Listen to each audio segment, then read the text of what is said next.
So welcome back to Aussie and the Pro. This might be your first time watching. I'm here joined with my co-host TJ Laramie, and today we're going to talk about the most exciting MMA topics of 2020. So first thing we had on the list, of course, especially after the Conor McGregor fight of recent, is the lightweight title picture. So we got one of the. It's not even this year's most exciting fight. I think this fight is probably going to be one of the most exciting fights for at least the next 5 years. Yeah, how many times has it been canceled now? Like 4 times, I believe? 4 times, and I think this is the 5th time that it's being booked. So we're talking about Tony Ferguson versus Khabib Nurmagomedov. And I think it's a great matchup between two amazing grapplers and two people that really bring it. They bring the pace and the pressure, which is interesting because both of those fighters have not fought someone who does either of those. Yeah, and I think what's even more interesting is Tony Ferguson's only lost 1 fight. Yeah. And I believe in that fight he had a broken arm or he sustained an injury. So, I mean, both of these guys basically have not lost. If you look at both of their paths to now, Khabib has only lost maybe a couple or 1 round, sorry, to Conor McGregor in the 3rd round. So he's been a His very fans will dominant never let us fighter. forget that. And then you have somebody like Tony Ferguson who's actually faced a lot of adversity, right? In the Kevin Lee fight, and you know, warranted that, or granted, Kevin Lee had staph infection, right? But Kevin Lee was dominating in the 1st round. Yeah, it was possibly a 10-8 round because he almost finished the fight in the 1st round. And then you see, even against the Anthony Pettis, he got dropped in that fight. Who else has he's gotten, I believe his fight against Michael Johnson, he got dropped a few times. So he has potential to get rocked, but the thing is, he also comes back every time and finishes very strong in every fight. Yeah, they don't call him the boogeyman for no reason. Yeah. He has dangerous elbows, very unorthodox, not unorthodox stance, but a really awkward fighting style and striking style. And then from guard too, he's part of 10th Planet Jiu-Jitsu, so you know he's always, his dart stroke is unreal. You know, he has long arms, he can pull off a guillotine. So he has a lot of weapons against the champion. Yeah, and Khabib, obviously, he hasn't really shown too many weaknesses in the octagon. A lot of people might bring up that his gas tank, or they might bring up has been rocked in the past, or just like a lot of people, I feel like with Khabib, they reach for things that he's possibly weak at just because he hasn't shown so many weaknesses. Yeah. So when we do see something that might look like a glimpse of a weakness, a lot of people attack that. That's what I think is going to be so interesting about this fight, is that really you don't know much about Khabib, and Tony Ferguson has proven to be pretty much unbeaten in his over 10 fights. He's has over 10 fight win streak or something like that, very close to, and he's the most deserving of the title shot by far. Yeah, absolutely. I mean, I'm my favorite fighter is Khabib. So I mean, you know, but not even being biased, I think that Khabib could also totally upset Ferguson and totally dominate the fight. Yeah, I think it's very possible he can just ragdoll. I mean, Kevin Lee basically in that 1st round just totally dominated on the ground. Tony Ferguson on the ground. Yeah. And I don't think Tony Ferguson's felt pressure like Khabib, right? Like that. So I think there's a lot of factors. And actually, you know, we're kind of getting into the fight analysis. We want to do a more in-depth video on the Tony Ferguson Khabib fight. So we'll be releasing that at a later date. Yeah. So this, but what we are talking about is the lightweight title picture. Mm-hmm. And that being said, we have Conor McGregor coming hot off a win on Donald Cerrone, a 40-second knockout. And that's someone who could easily be right back in the title picture with even now they're talking about him getting a rematch with Khabib. And they're counting out Tony Ferguson, of course. But Conor McGregor's right back in that top. I think he's ranked number 4 right now. Yeah, and I know the Khabib camp has expressed interest in not fighting him, you know, unless he actually comes back and is busy and is winning. So, but I mean, you know, you never know with these things. Khabib also doesn't turn down fights. So, you know, I don't know if that fight will happen next, but it's definitely, I mean, if we're talking about 2020 and, you know, depending on what happens. Also, the other theory is that, Conor McGregor is going to be ready to fight in April, thinking that somebody could fall out and drop out. And I think that's another kind of twist to this whole April 18th fight. Yeah, seeing the past of their past 4 fights or 3 fights falling through, it's the potential for them falling out is pretty high. And we got 2 other guys that are very potential that haven't fought for a title yet. Well, Kevin Lee has fought for the interim belt, but that's one of the people I'm going to mention. He presents a lot of problems for especially a champion like Khabib. He's had a good fight with Tony Ferguson. So that's someone who really presents problems for the lightweight division right now. And he's coming off a nice win over the undefeated Gregor Gillespie. Yeah, I mean, Kevin Lee's he's impressive. I just think he's... now he's linked up with Firas Zahabi in Montreal, and he seems a little bit more focused. But that's somebody who I think, in his most recent interview again, was just kind of talking shit and really cocky again, right? So, he definitely, has huge potential in the lightweight division. He's the youngest too that we're talking. He's the youngest we've mentioned too. He's only 27 years old. Yeah, I think Khabib kills him. Like, really hurts him, to be honest. But I mean. It would be an interesting fight, and I think he has star potential, right? Oh, Kevin Lee, sure. Like, he can talk, he's witty, he's funny, so I think the fans would love to see him rise, and then Justin Gaethje too. Yeah, 3-fight knockout streak. Guy who's been a college gate wrestler at a high level, and that's someone who clearly presents all the areas to be a champion. He's got the grappling, he's got the striking, and he's most importantly got the mental and the heart to be a champion. You can't even stop that guy with a truck. He's a killer. He's a guy that'll, I think, risk everything to win a fight or to not lose a fight. He's a guy that tells himself he's willing to die every time he steps into the cage, and those are always going to be the most dangerous people to fight. Absolutely, yeah.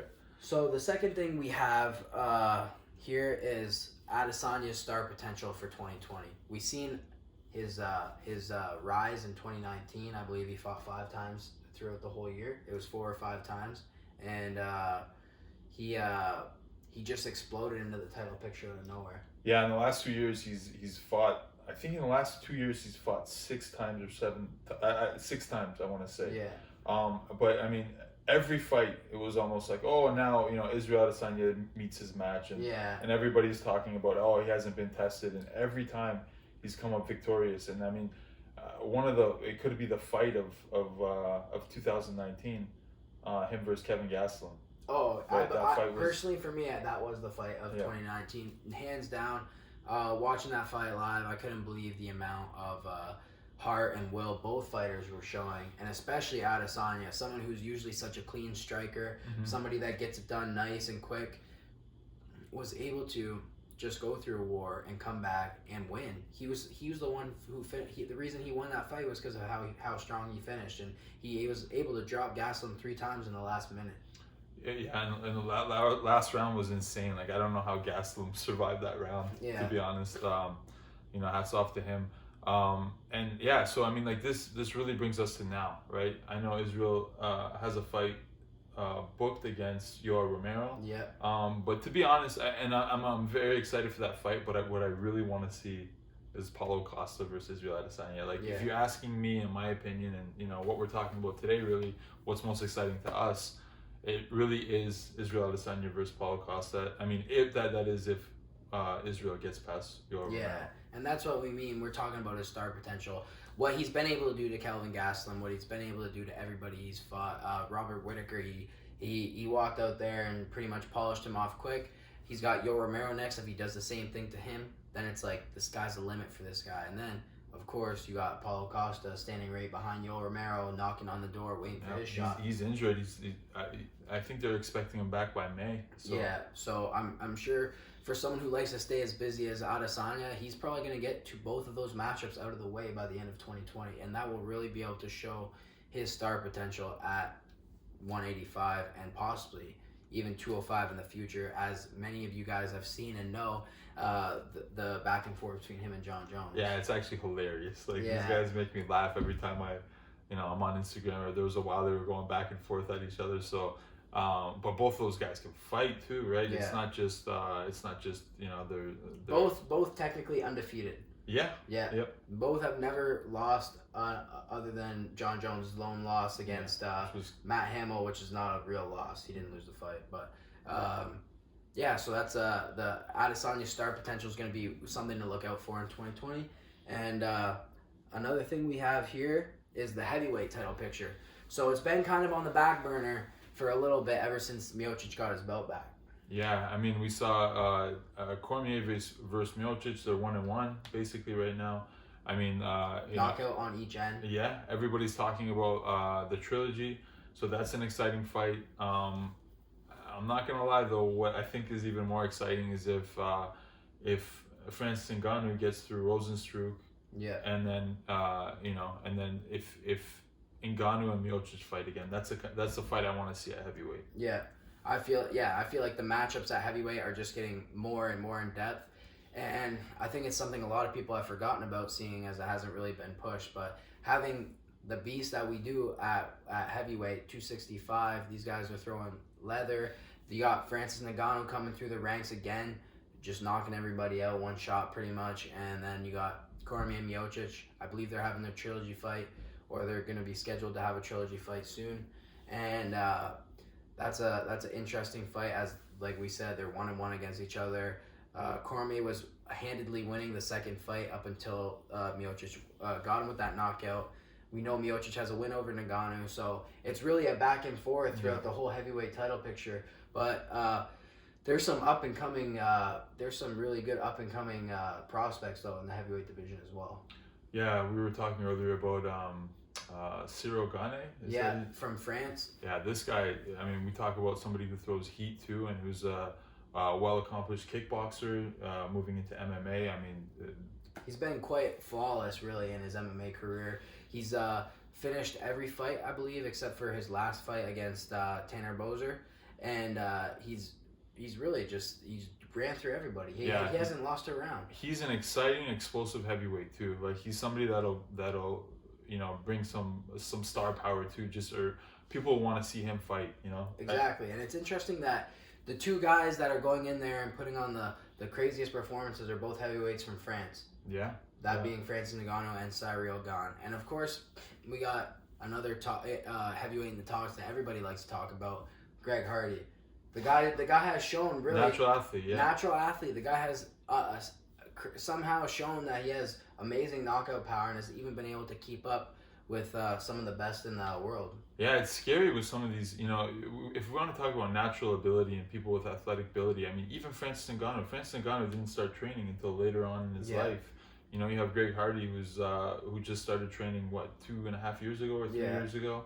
So I mean, these guys are freak athletes and humans. And that's why I believe what makes the heavyweight division so interesting is that I still feel like there's so much potential there, because most athletes around that size of the heavyweight limit are usually in other sports like football, basketball, or something like where size makes a big difference, And you got guys that come over like Greg Hardy, who was a Pro Bowler at one point, and he's just coming in here and making it look easy. But I feel like you said, that natural athletic ability at heavyweight goes a long way. Yeah, I mean, we haven't really seen a very competitive heavyweight division, I'd say. I mean, you always have the top maybe three guys, but I mean, we haven't seen. It's been a long time where we've had kind of the top five, top 10. Solid top 10 even. Yeah, let's talk top 10. We haven't seen a solid top 10 in heavyweight, so hopefully these up and coming fighters will make some noise and kind of bring that excitement back to the heavyweight division. At least some sort of back and forth competition. And fourth on the list, we got George Masvidal, of course, one of the top fighters of 2019. Of course, I believe he had the two big knockouts over Ben Askren, and then Darren Till too, and then the TKO finish or the doctor stoppage of Nate Diaz. But there isn't a more talked about athlete, I believe, maybe besides Conor McGregor right now, than George Masvidal. Yeah, and I mean, we just talked about it in a recent episode as well. I mean, him fighting Conor would be such a huge fight, and then he has beef with Colby Covington. Yeah. So that could be another huge fight, and then Kamaru Usman. So he has a lot of options right now. It's really, every matchup for him is a potential to be one of the best-selling pay-per-views of all time, just because of what he's been able to do. Everybody wants to see more of George Masvidal. Oh, 100%. I mean, that last fight, he looked explosive. He was throwing amazing combos. we talked about this before. It's hard to drop somebody like Nate Diaz, and he dropped him multiple times. Yeah, and yeah, I'm totally excited to see anybody he fights next. I'm hoping it's Connor. I'm hoping it's somebody like Usman, and I think Colby would be a hilarious. Especially they were former roommates, so there's a friend turn enemy story in the making right there, and they both shown their distaste for each other, and it really any matchup that you put George in right now in that top 5. Even with Leon Edwards, they've already had their altercation. Yeah. They've already had their altercation. Got a 3-piece in the soda. Yeah, exactly. And so I truly believe any matchup that you put Masvidal in is going to be an amazing fight, and it's going to be something that people want to watch. Yeah, if Leon Edwards gets through Tyron Woodley, I mean, boom, you got another guy who's now a contender. Yeah. Not that he wasn't a contender already, but no, 8-fight winning streak I believe he's on right now. Amazing. Longest in the welterweight division. And they could sell that fight against. Any fight you can sell with Masvidal. Really. Yeah, 3-piece in the soda has been one of the biggest MMA memes of 2019, and all due to George Masvidal and his out of the cage antics. Yeah, I mean he's a real one. I don't think anybody can say anything other. He's a real one. He kept it real. Yeah. I'm glad nobody got in trouble, and so I think that sells itself too. And 5th on the list for things we're looking forward to most in 2020 would be the potential rise of other big organizations. So we've seen it a lot of recent fighters going from the UFC, fighters that are on wins going to other major organizations such as the Professional Fight League or Bellator or even ONE FC. So, yeah, I mean, there's all these other promotions. We see old UFC fighters going there, ex-UFC fighters. We see, emerging talent out of these organizations. I really love the structure of PFL. Yeah. I really like this tournament style. Often as MMA fans and UFC fans, we get really annoyed with the ranking system and kind of there's no real logic or rhyme or reason to certain matchups that are being made. Always controversy. Yeah, it's always like a money fight that wins over a fight that the fans want to see. 100%. So, I mean, with something like PFL, you can't change that. It's literally a tournament style fighting, and the winner gets $1 million. So it's I love the way that they have that. I know I didn't watch the last one, but I watched the one the year before, and it was amazing. It was the New Year's Eve events for $1 million. Yeah, both tournaments have been on New Year's Eve. I feel like that's how they want to cap the year off. And you have, like you said, the tournament style. I feel like something that's coming back. Even Bellator is running Grand Prix now. And same with Risen. I'm not sure. I believe ONE has done it as well. But all the interesting thing about all these organizations is they present a different layout and idea than the UFC does. So I feel like it's going more away from the money fights, the controversy, and it's more of a fighters league. It brings the best fighters together, and it really shows who's the best. Yeah, it's interesting too. We talk about different layouts and different formats. You see something like ONE FC where they actually they don't have these crazy weight cuts. Yeah, that's one of the biggest game changers in their system, and it really it proves a difference in their fights. A lot of their fighters are just explosive, and you see some of the craziest knockouts over in ONE. Yeah, I mean, you see, to me, like sometimes when I see fighters a day before their fight and they're dehydrated, they're just kind of like hardly standing upright at the weigh-ins.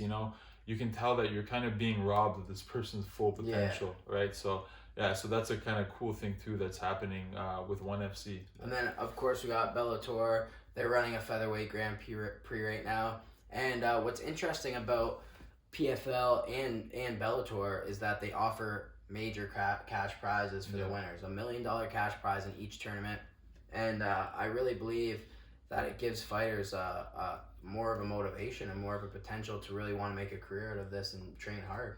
Yeah, I mean, you look at like that PFL event, there was a lot of talent in those divisions. Oh, I believe that if you ask me, there's some fighters in there that could easily go into the UFC now, especially in that featherweight division.